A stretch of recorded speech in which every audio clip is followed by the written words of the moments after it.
మాటని ఎక్కడో దూరానున్నా చుక్కలే విన్నా గాని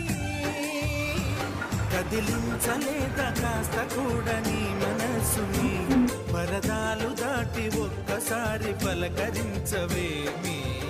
అందరినీ ఇలా వెంటపడి అడగాల